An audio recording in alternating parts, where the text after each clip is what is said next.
Barchaga assalomu alaykum. 2026-yil Yaponiyada o'sha Nihon Gakkon yoki Seiman Gakkon tugatayotgan hamyurtlarimiz bo'ladigan bo'lsa, bu videoni oxirigacha ko'ringlar. Sizlarga muhim bir ma'lumot haqida aytib o'tib ketmoqchiman. Aynan o'sha Tokutugino vizasi haqida.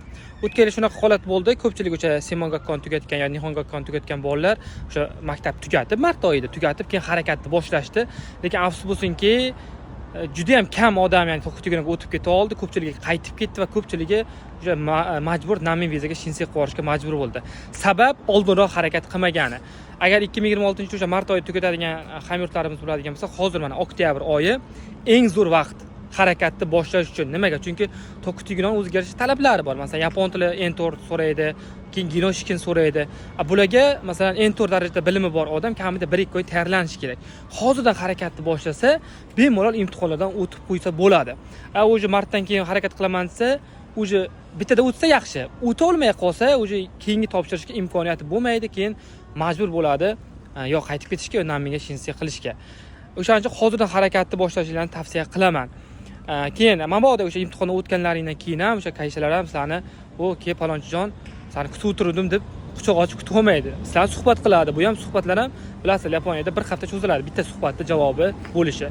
Bu kamida 2-3 marta suhbat bo'lsa, suhbat jarayoni ham 1 oylik vaqt. Ya'ni bunga ham vaqt kerak. Bunga ham sizlarda vizalar bo'lish kerak-da. O'shaning uchun hozirda harakat qilib, mana shu yangi yilgacha kerakli sertifikatlarni olib qo'yinglar.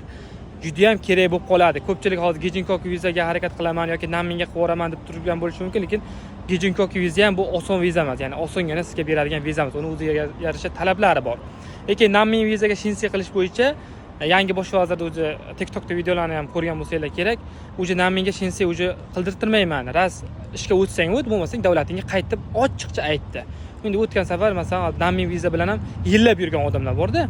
3 oylik stiker qilib turib. Endi bundan keyin o'sha narsaga ham qat'iy kurash bo'ladi. Ya'ni hozirdan harakatni boshlashinglarni tavsiya qilaman.